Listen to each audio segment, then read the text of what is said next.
Hello. The following is an interview with two new infantry Marines, Emily and Victor. I wanted to talk to Emily and Victor because times are changing, war is changing, and the way the U.S. goes about fighting its wars is changing. Emily is a female infantry Marine, one of the first to hit the fleet and experience all that life entails. Victor, while not unique in the fact that he is a infantry Marine and a man, has a unique perspective on that lifestyle. One, because he's experiencing the Marine Corps in a time that I did not. Also, he and Emily are dating. And as most people are aware, relationships within the military are hard to maintain and grow. I was interested to talk to Emily and Victor because the reasons I just listed, and also to see how the differences in what we as the American public are being told by those in politics and those in the military contrast with the realities on the ground. I hope you find this podcast informative, enlightening, and hopefully a little entertaining. Thank you for watching. All right, so thank you both very much for talking to me. I do sincerely appreciate it. I will let you start by introducing yourselves. You may go first and tell us a little about your name, who you are, and what you're currently doing for work. My name's Emily. I'm a rifleman. We just got into the fleet like 4 months ago. I'm originally from Oklahoma, and before I joined, it was like a split decision. So before I joined, I'd only shot like twice in my life. Really? Yeah. So, I mean, I thought it'd be fun. So. Okay. I don't know. I just thought it was badass. So. Right on. That's what I did. Sir? My name is Victor. I've also been in with her for about 4 months. I'm from Virginia, originally. And before the Marine Corps, I was just working. I've been out of high school for like, this is my 4th year out. Yeah. So, getting kind of late. Not as late as you, but yeah, I mean, yeah, I'm a machine gunner with in the Marine Corps. Cool. So, yeah. Awesome. And for those of you watching who don't know this, probably everyone, because why would you know? My name's Chase. I'm the owner of Recom Actual. I was formerly an infantry Marine, and what I want to talk to you guys today, for your edification, because they already know, because they agreed to be here, is that the way the military is going about doing business and fighting its wars is changing. The way that the U.S. is deciding to shape foreign policy and strategic level planning, and how they're implementing fighting forces has changed a lot since I was in. It's changed a lot since 2001, since the global war on terror started. And part of that change recently has been opening up combat MOSs to females, and that's very interesting. So, like I said, they're both new to the Marine Corps infantry, so that puts Emily in a very unique position. But they're also in a unique position because they're both able to see the Corps in a time and a place that I wasn't. I had no experience in. But you are, again, one of the first females to be in this position, actually hit the fleet, experience the training, experience that life. But they are somewhat unique in the fact that they are also currently dating. Good for you guys. That's awesome. And it warms my heart because it's obviously known to the point where it's a stereotype where relationships in the military are extremely hard. They tend not to last because it's a very hard life on that. But I was interested to talk to you guys, not just because you're in a unique position, but because together you guys are in a unique position, and to see what it's been like trying to live that life, have your own careers, but also build a relationship. Like that's a tough thing to do for anyone. It's a tough thing to do for like older, responsible people. And it turns out that statistically, the longer you're in, the harder it is. And that's just for one spouse. Right. So, and not saying you guys are married yet or anything like that. No pressure. But it's just that, as time goes on, man, like things get hard and life gets more complicated. As people get older, problems tend to get bigger, harder to figure out, and the military is not overly helpful in that area. So it's an interesting thing to see from the ground, the on the ground perspective for you guys. What's your daily life like? What were your motivations for joining? how's it been so far, and then hopefully we'll be able to have conversations throughout the years, and just check in, see how it's going, see how things are changing. And I also always want to compare what we on the outside are being told and what we're seeing from, I work within the defense industry, but there's what the government puts out and the Marine Corps puts out, and then what's actually going on the ground. And those are typically very different things. Yeah. So anyway, that's sort of the basis of the idea of the conversation today. So if we don't, if we don't mind, the royal we, if you would just sort of run me through, Emily, why did you join? What made you want to join? I've wanted to join the military since I was a kid because my great-grandfather was a war hero. He's buried in Arlington, has all kinds of buildings and stuff named after him. He was in the Air Force. So, like, literally since I was, 5 years old, I was going to join the Air Force. And then my junior year of high school, I started talking to recruiters. And I wasn't even going to show up to the Marine one because I was like, I don't want, there's nothing that interests me there. Sure. For whatever reason, I went, and he was like, oh, you want to be better than everybody else? And I was like, oh, of course I do. Like, yeah. So I started talking to him, and my first contract was cryptological linguist. So I was going to do that, and then I ended up getting the NROTC scholarship. And about a month after I got it, I decided not to take it and re-enlisted in the infantry because I was like, that's badass. Like, I cannot sit at a desk. That's why I couldn't go to school. That's why I didn't take scholarship. Like, yeah, I got to be doing something. So I was like, this is perfect for me, especially since I already have the attitude of like wanting to be better than everybody else and wanting to be the first to do stuff. So I was like, female in the infantry, yeah. So there's no competition between you two at all? Oh. No, yeah, not every single day of our life. Like, yeah, no, every single day we're just like, we're like, my gun's better than yours, and I always like the thing we always say as gunners, as machine gunners in the Marine Corps is that we can do our job and an 11's job better than they can. But I can't say that around her because she'll immediately like, oh, well, you've never shot this, and you don't know this, and what's safe talk, and what's, I'm like, all right, I get it. And he's like, I'm gonna get it. You're a female, you know more knowledge than I do, but yeah. Okay, so what made you want to join? I was like I said, I've been out for like 3 years, I think at the time. It was like a year ago. Yeah, I've been out of high school. I was doing like construction, odd jobs here and there, like football. I was coaching football at my old high school, and then I was just kind of down, not really down bad, but I was just like, I want to do something more in a sense. So I called up a recruiter, and I didn't even have to go see him. He was like, "This sounds like this is a great opportunity for you," and I was like, "Sign me up." Wow, you didn't make him work for that. No, not at all. We had like a so it was during COVID, so we had to do a virtual call, like a I guess I think it was over FaceTime. Yeah, actually. So he FaceTimed me, and then he showed me like those little like I forgot what they're like little plaques. Yeah, with what you want to do. But it's like it's like it's got traits? it's like a like travel and adventure.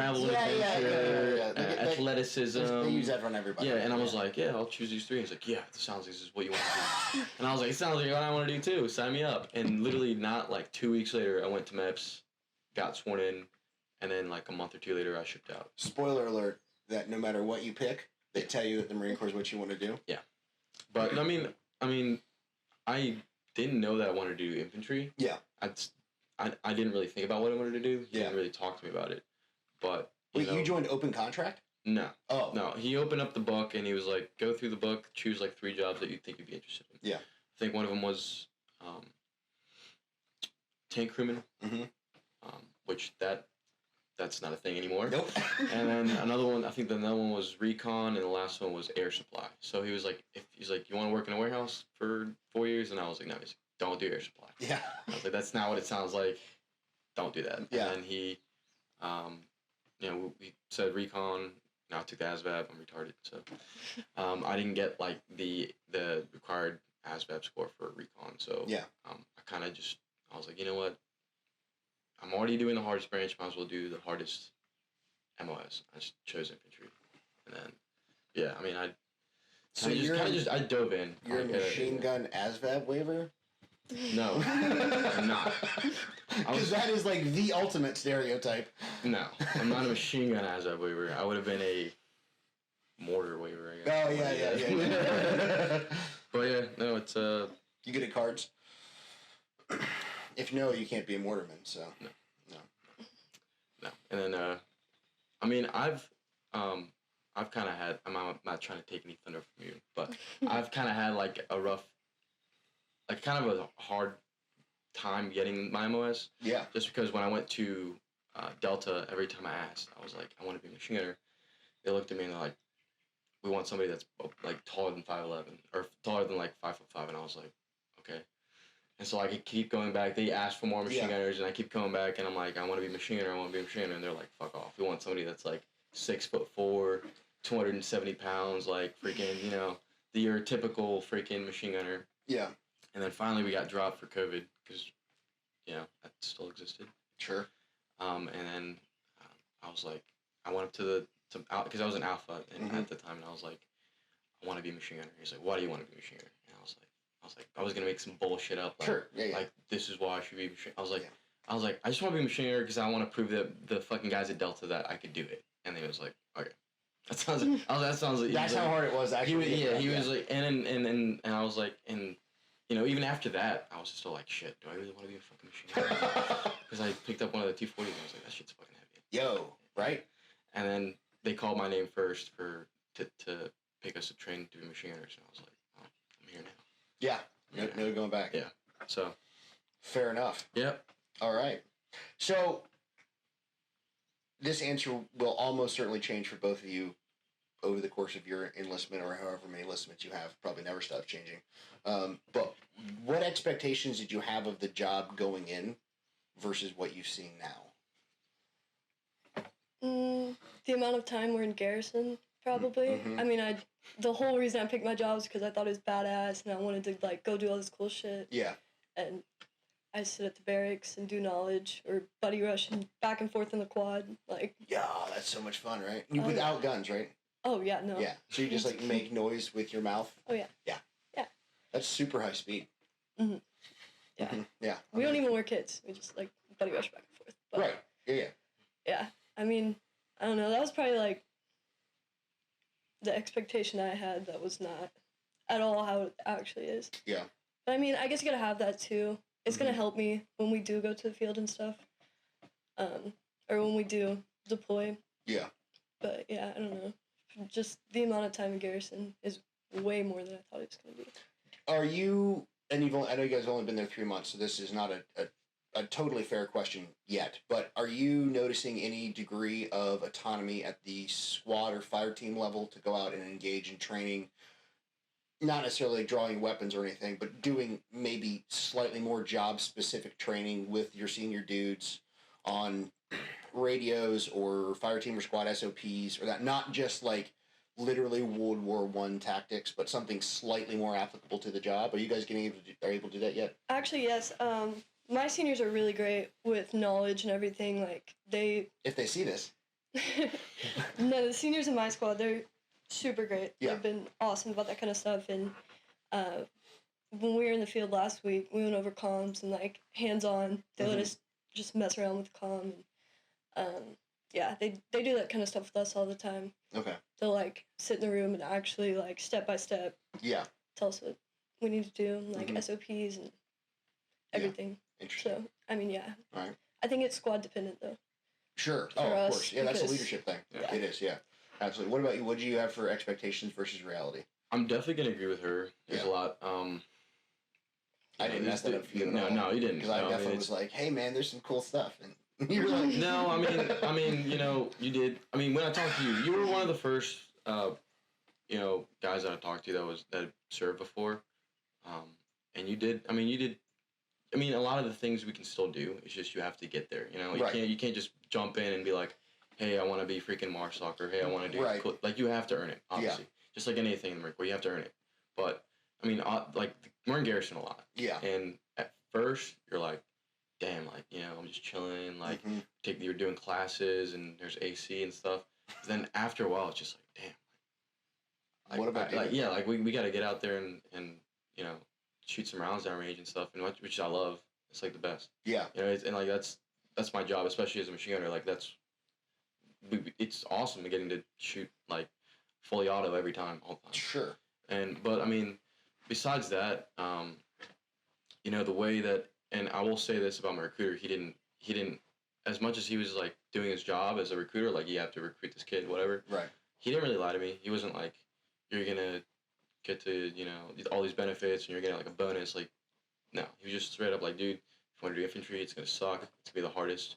He's like, he told me I think I could do it. Yeah. But he wasn't like making it sound like it was a freaking paradise. Like, Well, that's good. Yeah, which is I appreciate. I mean, he's a great dude. He's a warrant officer now, so Oh, yeah? Cool. He was getting out anyway. He was like, whatever, like I'm out. He hated being a recruiter. Yeah. Which I will.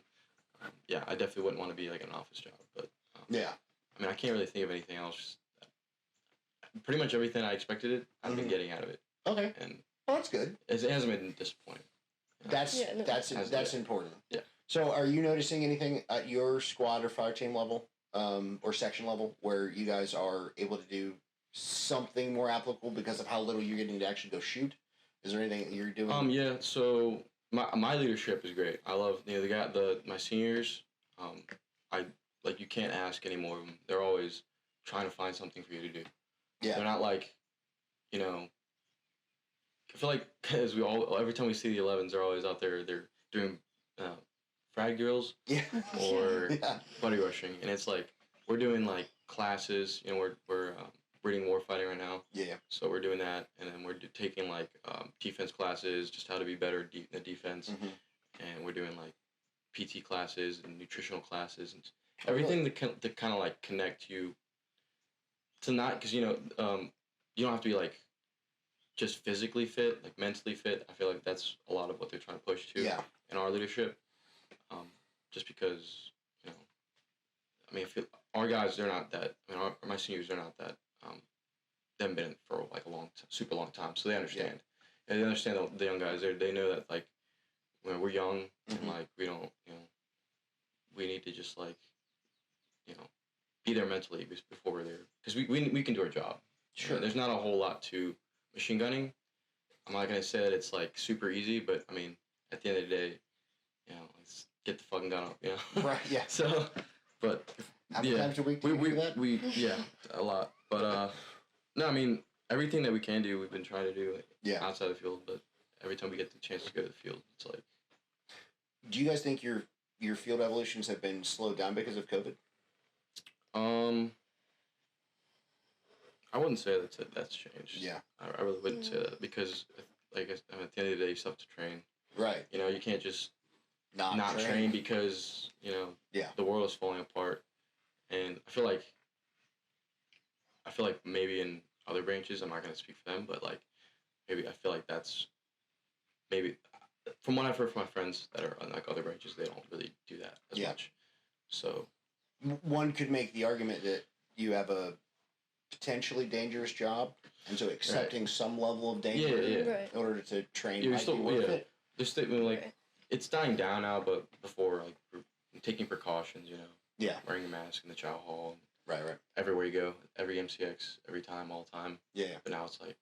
Well, and the people you're training with are people you live with. You literally live in the same building as them. So. That's an interesting. I had forgotten about that part. So, do you guys feel like the infantry is substantially more insular than other MOSs, like non-O3 MOSs? I mean, how much time do you guys spend with people outside of your company, let alone your battalion? None. Unless we know somebody. Yeah. Like, unless we have a friend that's, like, comms or even just, like, an 11 for the most part. The only time I really, like, I've got friends that are 11s in my company, but, like, I don't really talk to them. Like because, your token friend, your token 11 friend? Yeah, right. Yeah. Like that guy that gets me in with the 11s. Yeah. But. Those sick 11 barracks. But, but especially because, in ITB, they split you. They have that split. Yep. I know all the gunners, like in every, and I know a gunner in every single unit on campus room. Like it's, I'm saying, so I don't really talk to them. I don't know the 11s. I just don't, and after work, I'm usually hanging out with her. Right. So. Fair enough. I mean, we don't, unless we're in the field. Yeah. I've gotten to see some combat engineers here and there. other than that, You feel like you're on like a safari. You're like looking over the bushes, like, oh, Yeah. whoa, look at those guys. yeah, they're like, well, what are they doing? Yeah. Actually, that. But, Huh. you know, weapons just hangs out with Weapons. weapons. You know, gunners, mortarmen, and Yep. yeah, that's about it. Yeah, because 51s aren't a thing anymore, right? 51s are not. Yeah. 52s are, or little What whatever they do. they are? Jab. Oh, the jab stuff. The jab Wait, I thought. guys, jab Okay, section. that's still a thing. Yeah. Okay. Huh. Cool. Are they mainly with trucks though? Yeah, they're a cat section. Yeah, yeah. So they're always Yeah. AC and Vicks and stuff. That's nice. And do you think 11s are similarly insular, where Yes. you guys just hang out with 11s? Yeah, Yeah. absolutely. Yeah, because I don't. fuck weapons. Absolutely. Yeah, super duper. I don't. Yeah, they don't do anything anyway. Yeah, but it's funny that culture hasn't changed. Right. Where, at least for us, when we deployed, like weapons got broken up across the company, right? And so we had our gun section that came with us, and our mortar section that came with us, and our 51s, and they integrated with the 11s like seamlessly, right? And that was it. And they didn't see each other again until pretty much the end of the deployment. And so, I mean, they got on radios, talk shit all the time, but that was it, right? So it was just one of those. It's interesting to see. I always wondered about this. Why it's almost like an encouraged segregation.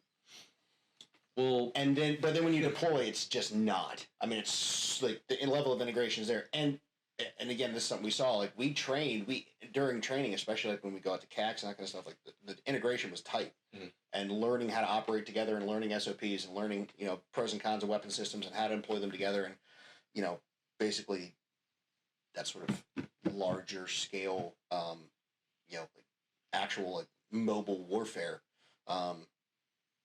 was a huge priority. Right. Well, but the culture was not. Yeah, well, I mean, even like in ITB, like the first speech I got about being a machine gunner is you're better than everybody else. Sure. And don't let anybody tell you that. You're right. Other than that, because I don't know. It's just always been that culture. I feel like, and it's been passed up, just like anything. It's been passed up, and it's like, like in ITB, we'd always be having like fights with the 11s and like. Get the hell out! Get the hell out of our barracks. Get off. Totally. Get off. Freaking second deck. Like don't like if you. Yeah, like every time there was an 11 on deck, it's like you have to announce there's an 11 on deck. It's like, and it's you actually do see a little bit more integration just because of culture of just people knowing people and like people not really giving a shit about tradition or whatever, but it's still there. Yeah. I actually love that though, the like separation. I guess. Yeah. Because even in the fleet with me, like, he'll start talking shit, so then that makes me want to go learn, like, 10 times more than I know. And, like, it is very competitive. You always have that, like... It's like striving to outdo the middle. You want to be better. It's nice. Yeah. You do. And that's an interesting point, is that it seemed futile to me because it's never going to hold up. Especially after you guys deploy together and you get back. It's like, it's just a big family, and you're all hanging out. But you're right, there is that competition. Competitive. Competitive mindset. Yeah, for sure. Especially on like company humps and stuff where, machine gunners are carrying way more weight. And then you just mad talk shit when they fall out. Yeah, exactly like that. For sure. So, that's interesting. Okay. Huh. So, all right. So, what are you guys most looking forward to in, say, in the next, make this like a high school like interview, right, for what are those people called? Like career development or some shit. The counselors. Career counselors. Where do you see yourself in 5 years? So what in the next year, right? You guys will be a year in the fleet in the next 9 months, right? 9 to good at math. Yeah. Good math for Marines. Only MCI I ever did. Within the next year, what are you most looking forward to? I mean, we don't really have a deployment schedule right now, but I am looking forward to going to Norway. And like, regardless if it's a real deployment, I mean, it's still pretty cool. Fair enough. We're doing, we're going up there to do Viking training, so at least it sounds badass. Yeah, that's super cool. I mean, I'm excited to go actually get to employ my job. Yeah. And not be either in the quad or even in the field, like, not really doing much. Yeah, like I get to shoot, but I don't get to do what I want to do. Yeah, fair enough. Yeah. I mean, I'm excited for that. Yeah. Yeah, finally. I mean, one of the things our recruiter talked about was travel. So Yeah. finally getting it to do that. I've never gone outside of the U.S. Yeah.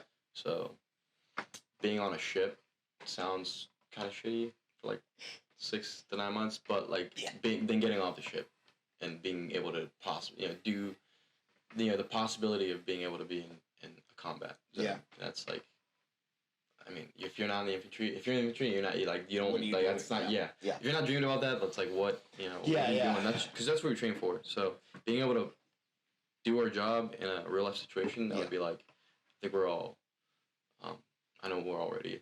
Everyone wants to do it. Everyone wants to do it. Yeah. And you won't really know until you get there, but like, that's just the next step. Sure. That's the goal. Yeah. Like especially now, like, that's like a rare thing, and it's like depending where you are, like I know you can go and be like MARSOC and be the baddest, badass and get deployed everywhere, but it's like being able to, it's a possibility, and I think that's what matters. It's like and that's, I don't think that, I'm going to heavily caveat this next statement with the potential of near-peer conflict coming up on a fairly large scale seems high based on what the U.S. and NATO allies are doing. If that doesn't happen, then I think there's always, at least for the time period you'd be looking at for a career in the military, you're always going to have to be like not just looking for work, but fighting for work. Because I have buddies in several different special mission units, and they're tier 1 assets, and they're getting up because they don't have any work to do. I mean, their deployments are like, they get to like sightsee a lot. Yeah. But, going and doing, foreign internal defense, or whether it's an advisory role or something like that, there's very little. I don't want to say there's very little. Don't get me wrong. The U.S. is always somewhere shooting someone in the face. Yeah. We're like, that's just one of the things we do a bunch, regardless of what they admit to. But it's getting harder and harder to do that, and we're getting better and better at doing it with fewer people and making a lot less noise while doing it. And so it's one of those things that you've got to constantly be getting to that next level of elite status in order to find that job more easily. Right. And that it goes in cycles, and that changes, and shit pops off, and all of a sudden a lot of people have work, and then it goes away again. And there were dudes who in the early years of GWAT, when you guys were in middle school, I'm so old, that were switching teams, like SEAL teams and stuff, because they were like, oh man, I'm not going to get, I'm going to miss the war, because like my team's going to go to Africa, and these guys get to go to Afghanistan, and they're literally like getting in physical fights with dudes trying to get on a team, not knowing that we're going to have 20 years of this. And so it seemed like, and then all of a sudden it was, the money would never end and the war would never end. And now all of a sudden we're back to, your E4s and E5s haven't deployed in the combat zone. And so now all that experience has left the Marine Corps again. And that's one of the things that I was extremely lucky to come in at a time when absolutely everyone E6 and below had just stacked up combat. Well, and that's a scary thought, because if we don't see anything within the next like 5 to 6 years, maybe even shorter than that, like, and all these gunnery sergeants and first sergeants and colonels and lieutenant colonels start getting out, we're not going to have any experience. Yeah, right. And so like, what do we? And at that point, it's like, who are we gonna have to bring in? Like, what do we have to do to like? Yeah. And I know the Marine Corps is getting smaller too, so it doesn't really. I'm not really. At the end of the day, I have to do my job, really care, but like, I'm not gonna lose my job. I don't think. No. Yeah, well, it's nice things. You're probably not gonna get fired. But it does. You what happens is you have to learn the hard lessons over again, and that's unfortunate. Yeah. Because typically those lessons are learned with lives, and that's just that's the nature of the job. It is what it is. I'm not saying that's everyone accepts that, but it just blows to lose it. But it's just what we're living in now. One thing I really wanted to know about, you covered kind of why you wanted to go in, right? And you were just talking, and unfortunately the camera wasn't recording, that a lot of people are coming in to try to avoid bad situations in life, or they want to pay for college, or something like that. And sure, that's a thing. And I noticed a mix even in 2006 when I joined. There was some of that, and then there was some ideological motivation, Yeah. right? So I was older. I'd been out of high school and I've been working since I was 14. So I was definitely more of like an ideological join versus something else. But we also had dudes in who straight up caught murder charges, or, Right. you know, went to the Marine Corps Infantry instead of going to jail. So we had a diverse group, to say the least. Do you think that's are you guys seeing that's changed and there's more just kind of like I didn't come from a great place and I want to do something different in my life and get out, or do you think there's still that mix of ideological join versus not? Well, that question since like day one has been tossed around. Like, why did you join? Why did you join? Everybody asks you that. Interesting. Everybody does at the hotel, because we quarantined at the hotel for 2 weeks before we joined. Okay. Before we went to boot camp. Like, I remember just standing there at attention, and they all like the Marines that were in there. They all went by and asked you like, "What's your MOS? Mm-hmm. Like, why are you joining?"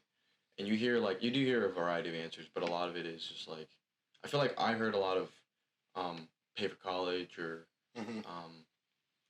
Get out of a shitty situation. And obviously you won't know until you talk to somebody. Yeah. Because you're not just going to straight up say it, like, tell you. But it's a lot of talking to people. Sure. But I mean, I feel like, well, kind of when you joined, it was a lot of like I want to fight for my country sort of deal, which is still a thing. Obviously, if you join, you want to fight for your country and serve your country. But and I can't. I mean, I don't. I feel like it's still mixed, but it's a lot of like, and it's recruiters are having a hard time. Yeah. Too. Yeah. Yeah, especially during COVID, my recruiters were down bad. They were like, "We got to get people in here," and then ask me every week, "Do you know somebody that wants to join? Do you know somebody that wants to join?" And I don't know if it's just for the Marine Corps, but yeah, it is a lot of. I feel like it's pretty mixed still, but it's still like, pay for college, get out of the hometown, see something new. Sure. It's still mixed, but it's not like. I feel like it's not that much different, but it's still like yeah. I don't know what you see. What did you see? Yeah. I mean, I would agree with that, but I didn't see a lot of that until ITB. Because with females, you have to want it a little more. Yeah. I feel like it's obviously harder on our bodies and stuff. Yeah. Boot camp isn't that difficult, but Sure. I mean, just the thought of joining the hardest branch and stuff, you have to have some kind of reason. It's not just going to be college or something like that. Like throughout boot camp, it was, my dad was in or my mom was in, or I mean, like you're saying, the ideological, like, I want to fight for my country, stuff like that. Yeah. So throughout boot camp, I saw a lot of what you're saying. But yeah, when I went to ITB, I heard a lot of like, oh, I just want to pay for college. Interesting. Which is I think because it's so, and I can't speak for like if you're in a different MOS, but I feel like it is different if you're. I mean, I'm pretty sure the people doing admin were hardcore, just want to stack bodies. Yeah. I mean, you never know, man. You never know. You can get out there. Hey, thank you for paying me. I appreciate it. Not trying to talk shit. So you're almost thinking that more females were ideologically motivated, and from a based super not a psychologist standpoint, the psychology of that seems to maybe make sense because men have had this opportunity open to them forever, for all intents and purposes, forever. Not trying to get back to the time when there's an aristocracy and you could do certain things in the military based on class you were born into. But since then, that's been open to dudes, and it hasn't been to females. And so I wonder if in 30 years, 40 years, we'll see, women who were born with their moms who were able to do this. Now they're like, I want to get out of a bad situation, whatever. But now, see, right now it's new, and so you're getting the ideological joins more because you are overcoming more. You're setting trends. You're absolutely going to be both victor and victim, and I'm not big on victimhood at all, but like you are going to be victims to a system to a certain extent that is changing and figuring out how to integrate you. So there's going to be shit that rolls downhill on you that happened 150 years ago to dudes, right? And it's not you, it's them, right? But like the military still has to figure out how to make this work ultimately and at scale over a long period of time. And that's an extremely challenging question, which is one of the reasons I was so interested in talking to you, is because I want to see how that's actually being handled on the ground versus, what generals come out and say in press releases. That all sounds great. Awesome. No problems here, right? We're just fucking winning all day long. But how does that actually, who are the women you saw join? Why did they join? Why did you join? How are these policies actually being enacted? Are they actually stacking up? I mean, one of the classic questions, right? The whole big thing, right? It's like, how is a lady in full kit gonna pick up a dude in full kit and manhandle him around the battlefield, right? Now, one thing to say about that, I never picked up a dude because they're super fucking heavy in kit, right? Yeah. Drag them, don't pick them up, or use like 2 dudes to pick up 1 dude, right? So I appreciate the snarky comments that come out of like, yeah, that's how you get around that, right? Fair enough. But what have you seen as far as what standards did they bring you in on? Do you think those standards are fair, both from a testing you standpoint and from a making sure you're able to do the job on equal footing? Because ultimately, you can perform or you can't, right? Like, and that's not a training thing. That's a like no bullshit in combat thing, right? Yeah, and that goes across the board though. It does. Because it doesn't matter. If learning, I've learned a lot from just dating her and just being around her. So sweet. Yeah, I'm just learning and kind of appreciating that more because if you're a female, you will see it from the outside, and if you pay attention, they do want it more. Yeah, and they have to want. They have to want it more. It's not it's not like they have to, because I can't imagine doing what I'm doing in like your body, and that's no like. Not trying to shit on you or anything like that or females, but that's the thing. It's literally not your fault, right? Like you don't get the bone density, you don't get the skeletal muscular development, you don't get bathed in testosterone from a young age. I have a 3-year-old son, and there are days he wakes up where you're like, your nuts are working because he's just like all day long, right? You're like, what is going on, dude? But he's just that's how it works, right? Like, and that that just is what it is, right? Like tendons and ligaments are stronger, joints are stronger. Like it is what it is, right? You can't do anything about that. And so you have to perform anyway. So there's that pressure on you. No pressure, don't fuck this up. But you guys have to be able to meet a certain standard. So like where do you think that standard is now? And do you think it's appropriate, or do you think it's going to have to continue to be adjusted as time goes on?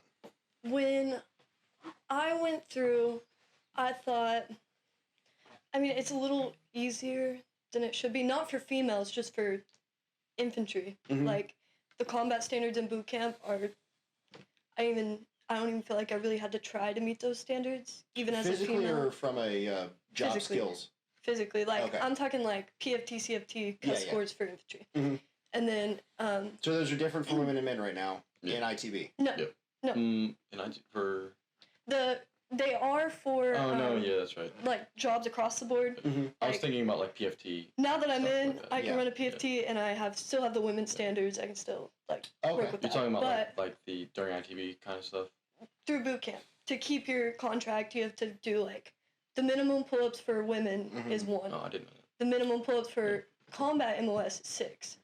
So like you still have to meet that to keep your contract. So that's minimum for men or women to keep an 03 6. Is 6. Okay. Right. Okay. You were talking about the standards you saw at boot camp versus ITB versus what you're seeing in the fleet, and how those apply to females, and whether or not you think that's fair and accurate in order to ensure you guys can do the job. So you were saying that the standard was across the board in boot camp, almost like a vetting process. Like you got to want it to be here, and you got to maintain the standard. Right. Or across the board, no matter who you are.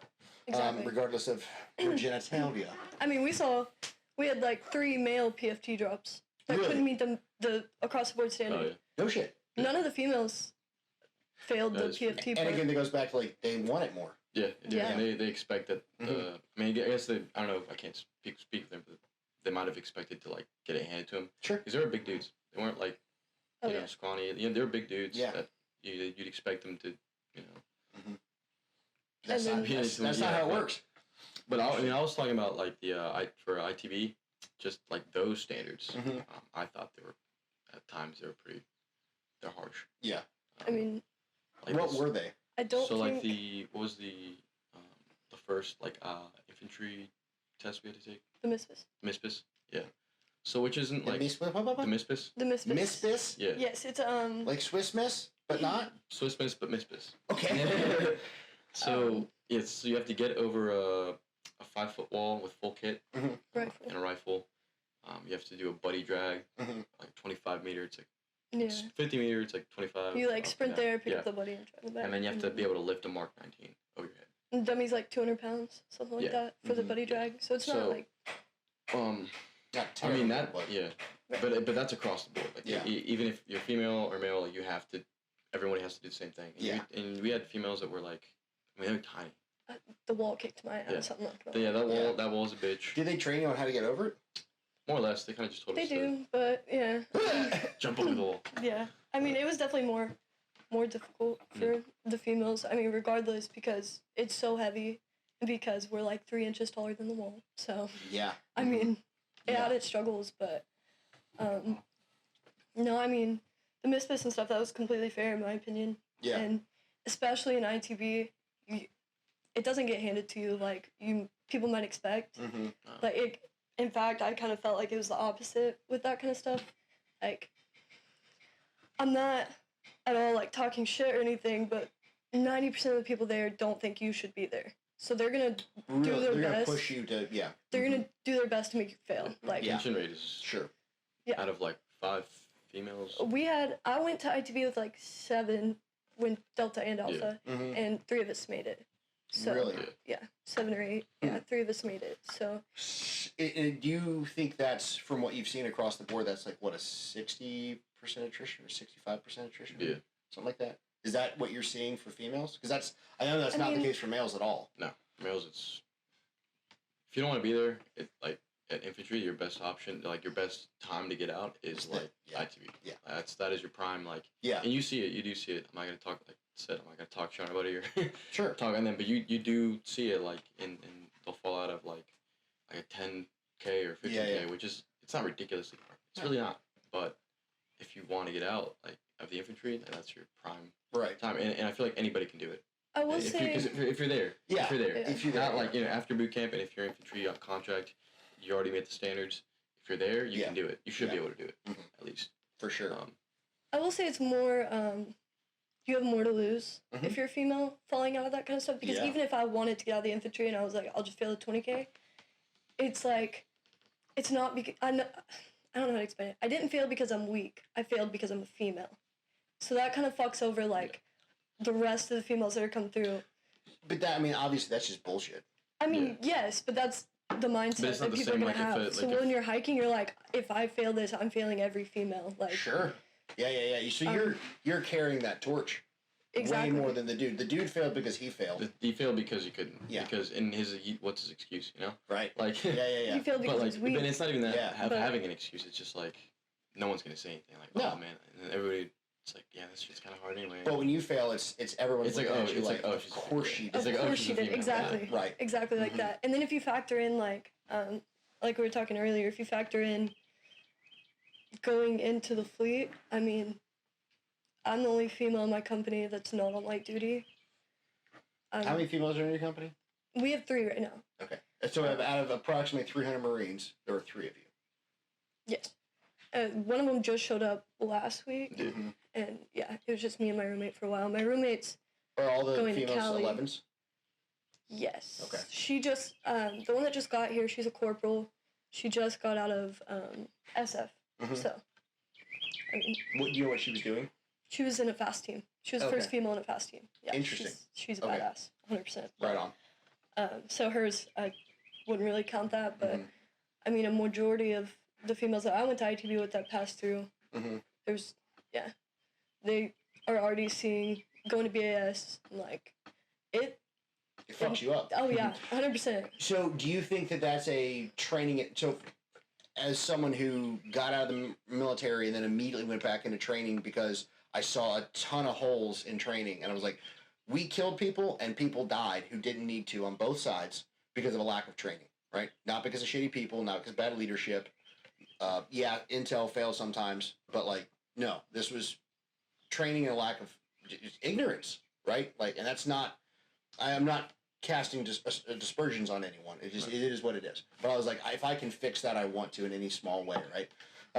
So is there a lack of education for maybe at the recruiting level or perhaps at MEPS, or MEPS probably too late, where if you're going to be pursuing this career as a female, you need to start working on things to like increase bone density and just tendon and joint health, and like that kind of things that are going to like result. Because again, you may not have injuries in a year, but I mean, compounding injuries over years will wreck you for life. Yeah. You know, like my lower back is proof of that because I was fucking stupid, right? And I could have gotten around it. I didn't know enough at the time. Yeah. And oops, right. So now I'm gonna work on that for the rest of my life, right?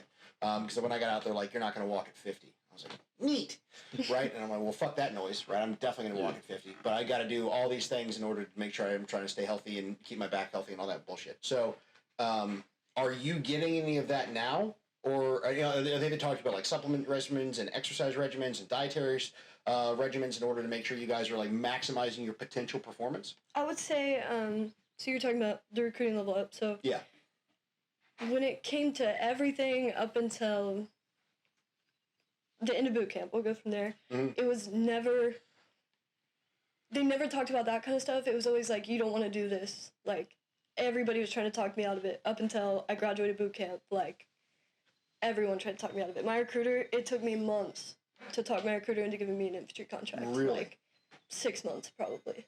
Yeah. And even when I went home on leave not too long ago, he was talking to me about it, and he was, like, talking about how he didn't want me to do that. And, why? Just the difficulty physically and mentally. Mm-hmm. It's, like, it's exhausting both ways. Sure. For sure. But, yeah, I mean, I went to 2 different briefs at MEPS, if you will, but about not joining the infantry. Like, they did not want me to do it at all. And then when I got to ITB, I mean, it depended on the person, but they started caring a little more. They were like, you need to stretch this out, you need to stretch this out, like trying to help me. In the fleet, I mean, my team leader tries, but ultimately nobody knows what you're going through besides the other females, and there's no one in my company, you know? Yeah. So I can't imagine being in that situation too, like being like a squad leader or team leader and having like to take in a female. You want to help. I feel like they want to help, but you don't know how to help because there hasn't been. It's still like it's all new. It's still like an experiment. Like you don't know what you don't know. You don't know. Yeah. No. And you won't know until there's enough people, enough females have gone through, to where they're like, okay, this is. Or having a female mentor. Or that like, too. Yeah. This female corporal, she just got here last week. I've barely talked to her. So I mean, I could definitely go to her if I wanted to. But up until that point, it was me and my roommate. We graduated ITB together. She was on light duty within 2 weeks of the fleet. For what? For her hips. So, I mean, I didn't know what to do. My team leader didn't know what to do. And even me, like, she asked me, she's like, hey, my hips hurt. I'm like, I can't, you can't do it so much. Take ibuprofen and change your socks. Yeah. Yeah, that's it. Yeah, exactly. Yeah. That's all you hear. But. Interesting. So, that's always been, that's something, so I say I didn't know enough to not fuck myself up, but I did. So, like, I went to school for 6 years before I joined the Marine Corps. 0 degrees, go chase. But most of that time was in health and exercise science. And so, like, I understood stuff I was supposed to do or ways to mitigate injury, right? And then that's all fine in training. And then there's, like, no, I'm just not going to do that on deployment, right? Because, like, am I going to, like, take the extra second to make sure I'm, like, jumping this wadi just right when I've got a dumbass amount of stuff on my back and we're getting, like, shot at, or I'm working under nods? No, I'm just going to fucking, go full send it and see what happens, right? Oh, well, that is what it is. But that was also, then later I learned a lot more, and I was like, oh, no, there's an entire way of moving your body. In that situation, it would have been better. And you support that system of movement by training and through nutrition and through all this other shit, like, it's in high-level sports. Like, this is shit they're doing in the NBA and in the NFL. Tactical athletes. It is. But that's coming down, right? But that's come from the professional sports world, right? And those systems of exercise and supplementation and nutrition came from there, and they're moving into the military very slowly, but they're not at the infantry level yet. That's still essentially like tier 1 asset level. Yeah. So they can only tell you so much. They can tell you to stretch out, and they can tell you to take nutrients, and it's on you guys. That, but it is on us. Yeah. Because I will say though that it's this is something you and me have talked about a lot, but it feels like, in a female perspective, with all the females that I've talked to in the infantry, it's either like do your job and hurt yourself, or don't do your job, get put on light duty, and just do nothing. So it's like a lose-lose either way. Either I'm hurt or I can't do my job. So it gets to a frustrating point of like, I'm just on YouTube all the time looking at stretches. It's like, what's going to give, you know? Googling. I have like a shit ton of vitamins and on my it's, dresser. like I said, I keep going back to like, I can't imagine having to do that, because even at points, I'm just like, what's going to give? Like, is my ankle going to go? Because my ankles are hurt, or my knees, or something. I'll have some type of injury where it's like, I also don't want to be on light duty. You know, I don't want to be. Yeah. That's not what I'm here to do. Nobody wants to be on light duty. Fuck that. Like, I don't want to be, you know, at the freaking. At the ammo table, everybody's out there shooting and learning. So I'm a big fan of the third option, right? Like in life, typically there's always three options, and it takes a certain amount of asymmetric thinking sometimes to get there, right? So break or fall out, fuck that, right? There's got to be a third option for females. It's one of the reasons I wanted to have this conversation, is because that I was suspicious. I was like, I knew it, I know it, because there was in that culture, and there was just dudes there, right? I mean, we had this dude Kyle, who was a machine gunner. The dude was 5'4", and he weighed like maybe 100 pounds. Dude carried 240. Fucking just beast mode. And I don't know how he did it, but he also got fucked up. Yeah. You know, and he walks like he rode horses his whole life, right? And he definitely didn't. You know, like he's got like, looks like he got fucking hip dysplasia, but he doesn't, right? But like, and he's okay now. But like, even dudes were breaking themselves. And I can say at the time it was because we were carrying too much shit, and there was a lack of education, and we could have done exactly what we're doing, but there was a better way to do it. We just didn't know, right? So like, I do think the education portion has come a little way in the infantry. That's good. Your gear's changing and being updated. The Marine Corps is spending more money on better stuff. Like, all that's good. And so maybe a certain percentage of dudes aren't feeling that as much, hopefully, at least maybe as often. Like maybe the percent of time, the percentage of dudes, you think it's still as many? No, I agree with you. I absolutely agree with you. It's only once in a while you kind of feel it that way. It's not like all the time, every time. It's like when you're doing high intensity, high level stuff all the time, like through, to like three, like a field op 3 times, in a month or something. It's like, but you do get a break. But either way, you do get a break, and you do get to come back to Garrison and take care of yourself, take care of your body. But it's definitely not like, you're not seeing dudes like fall out of hikes or anything anymore. Like, I haven't seen that.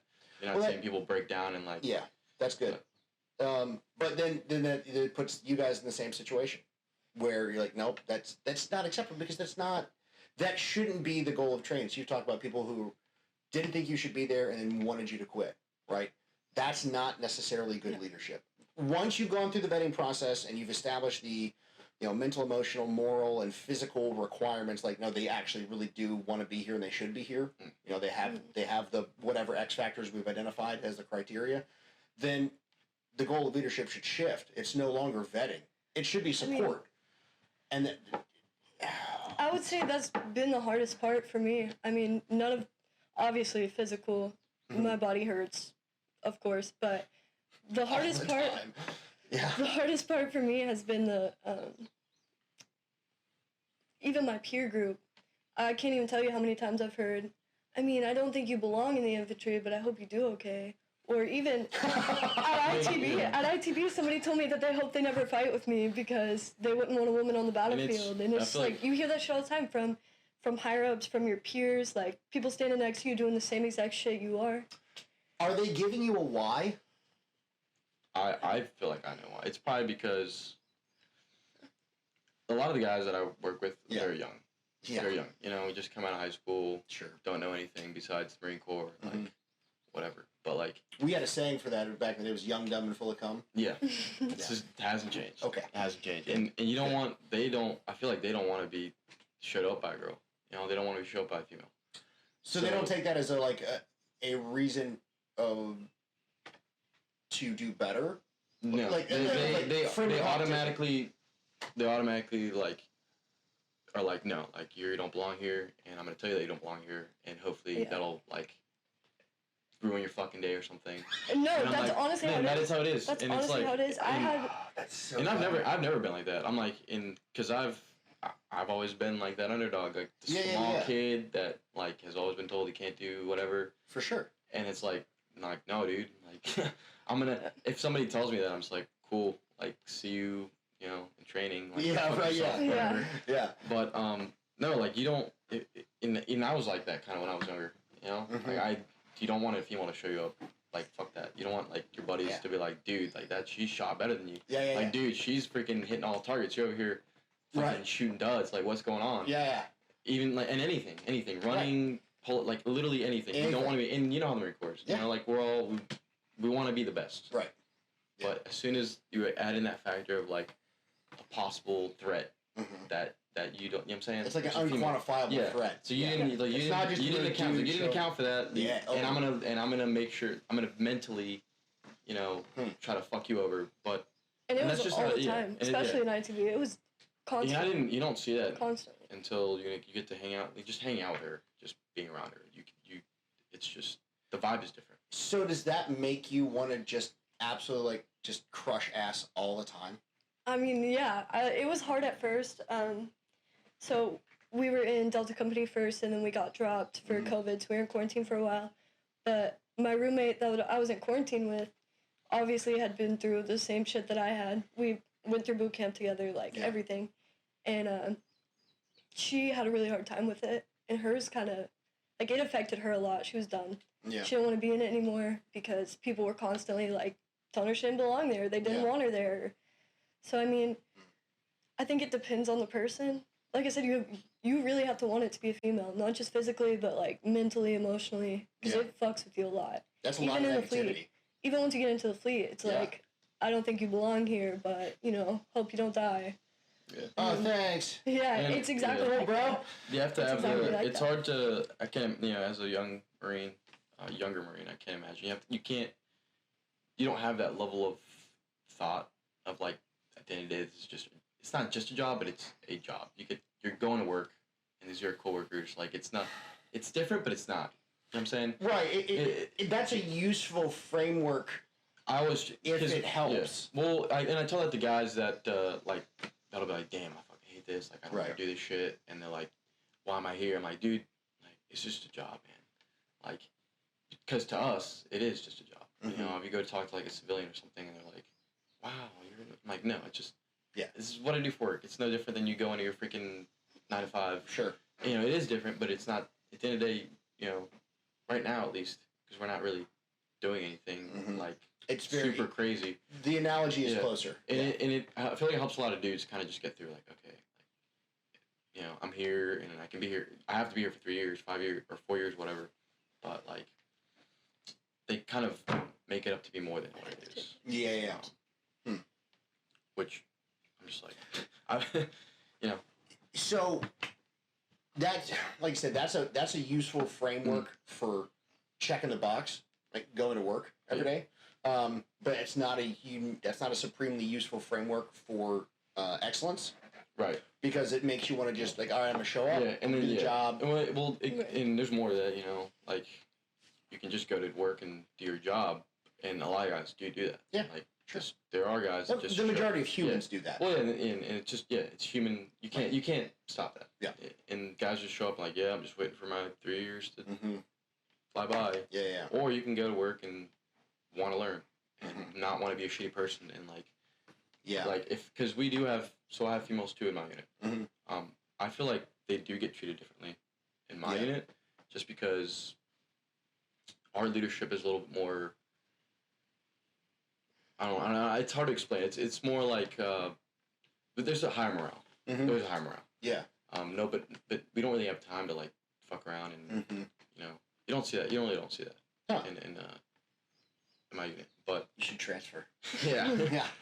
But it could be unit. It could be just all around. I'm not all around them all the time. No, there's definitely a difference in units. I mean, the running joke when I was in 1-6 is that's where careers went to die, right? And we had. It was just really strange because we had constant combat deployments since 01. That's all we did was work up deploy, and we always went somewhere where there was a lot of fighting, always, and just luck of the draw, right? Which was fantastic from a combat experience thing, but morale was simultaneously super low because we constantly saw, okay, we're going to go to combat, lessons learned, this happened, come back, training's super dumb. And the chain of command seems like not really vested in taking lessons learned and applying those to the training and maybe spending a little bit more money or spending money in different places, doing something slightly different, trying to adapt the training, which they actually have the command authority to do and the discretion. You find that out later. You know, then you're like, well, I guess they can't do this. Like, no, they super could have. And so morale kept going down because you deploy, dudes die, bad shit happens, everyone's broken, you come home, and then you're like, neat, we're doing 1970s, 60s training. And then you deploy, and it's just, this is a cycle, right? And so morale got really bad, which was unfortunate because that affected mindsets. Like younger Marines, junior Marines come in, right? And I mean, within 6 months of being in the fleet, I was like, this is the gayest thing ever. Everything's fucking stupid. And no, it turns out I had an amazing opportunity, and I squandered it, right? And you only learn that later, right? And so you don't make the most out of really, don't get me wrong, there's some really dumb stuff, right? Running through the quad, making noise with your mouth, with finger guns, is not the highest level of training, right? But framing that in your mind appropriately can dramatically increase the benefit you get, both from a just positive mental attitude and pulling what training value there is out of it, right? Because there is some, right? Oh, I totally agree. You know, like the CQB class we just did last weekend, right? We started off no guns, right? And this is like some of the highest speed, most up-to-date CQB stuff that's being taught to anyone on the planet from one of the most reputable instructors, and we started off finger guns, right? Yeah, that was for like an hour, maybe 45 minutes, right? And then we rolled into real guns, no bolts.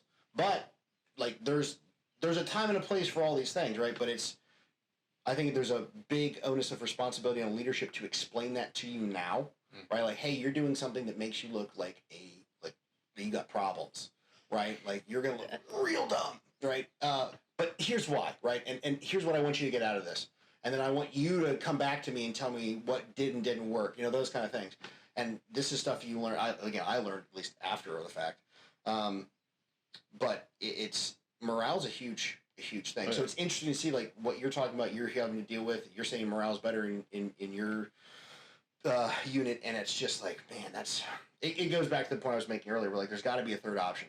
There has to be a way to make this work. Like, this is a direction. Again, the policy and the politics of all of this, aside, that's certainly not your level, right? And that's not really my level either, right? Like, I'm not in politics, right? So like, I can vote on things, I can have my opinions, but at the end of the day, this is the direction that our nation and the Marine Corps has decided to go.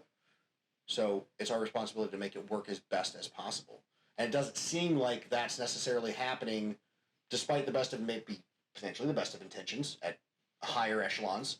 If that's not happening on the ground, then again, like the responsibility of leadership is identify the problem, find solutions, implement solutions, see if they actually worked, refine and repeat, right? Like, right. So I mean, as you said earlier, like, it's gonna happen. They just allowed females in. It happened to males forever ago. Like, it's gonna happen to females now. I think they're doing their best with what they have, honestly. Yeah. Okay. Like, so you're not getting as much as it doesn't seem as like targeted, maybe. Am I thinking it's a little bit more like malicious than it is? It's something unintentionally, unintentional, like, I don't know how to explain it, like, neglect. I think okay. You know what I'm saying? Like, yeah. like you can't help but like to not know because you don't know. Yeah. You just don't know.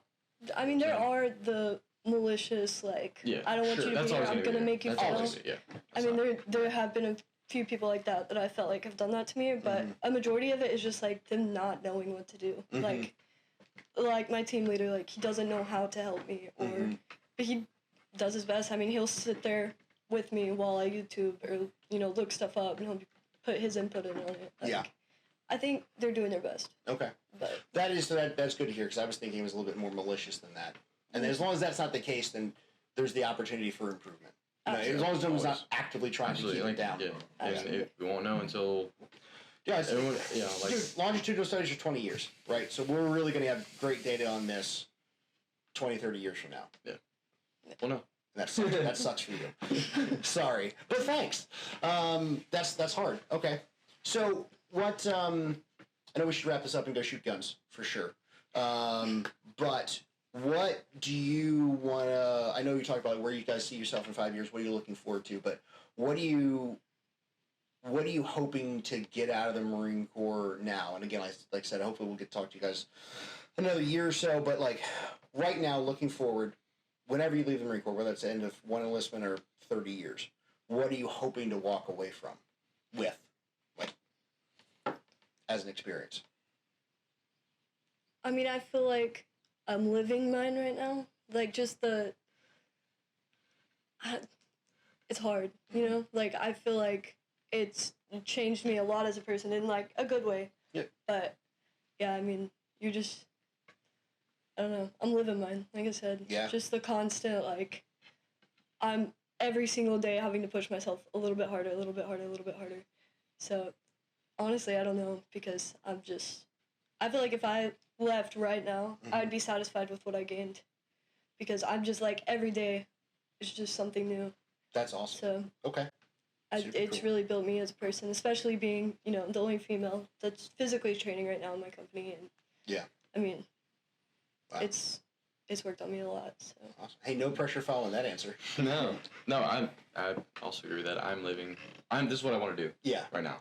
Right now. But you know, being able to learn, keep learning, and being as proficient as possible in my job. Even if I know I'm gonna get, I'm pretty sure I am. But even if I know I'm gonna get out after this contract, just being able to know that I did the best possible, you know, that I could do at my job, and you know, hopefully after this deployment, like teaching some guys, just teaching them how to do their job, and how to be good Marines and good people, because and that's always this is like the first time in the first job that I've had that I'm not already almost at that like leadership level. Granted, you can always be a leader in something, right? But like, you know, when I was coaching, you know, I was teaching young kids how to not only be good football players but also be good people in life, right? But like, I'm excited to get at that leadership level as like even like a young NCO or something. Sure. Even knowing I'm gonna get out, like I said, I'm not gonna be like a shitbag and like, like, all right, I'm getting out, like fuck you guys, you know. But like, it's exciting to know that I'm gonna keep learning a lot. There's always something to learn. Oh yeah. Especially, you know, in the infantry, it's like you get to learn, and then hopefully one day it's like apply it. Yeah. Apply it. Yeah. I'm not saying that like you know, we don't want war. Obviously, it's not like a want. What were you saying? Just getting out of the Marine Corps. Yeah. When I get out, I just want to know that I did the best. Possibly that I can. I don't want to like live up to somebody else's standards. You know, I have to right now, and like you're always gonna have to. But like, as long as you know that you did the best, as long as it's like fuck it, whatever. And hopefully after that, you know, I'll be able to apply that into the civilian world. Not get yelled at. I can say with a high degree of confidence that the things you learn here will be applicable in ways you didn't imagine. That's when it's when like everybody tells me like, oh, you're infantry, you know, good luck getting a job after. Yeah. Like, I'm like, I know I can because I could do it before I was a Marine. Yeah. You know what I'm saying? Yeah. I could get a decent job before I was a Marine, and I was in that situation, but like, I'm excited to see what I can do after. Yeah. So yeah, that's yeah, absolutely. All right. Hey, you know, she gave a hell of an answer, and you followed it pretty well. That's fantastic. Well, all right. So let's go shoot guns. But thank you both very much. Absolutely. I appreciate it. And like I said, hopefully we'll get to do this again a little bit later down the road. Thank you, everyone, for watching. Like, share, subscribe, all the things. Fight the algorithm. Do the things. Every like and share on the video helps Emily do better in the Marine Corps. Science. Something like that. Yeah. All right, cool. awesome.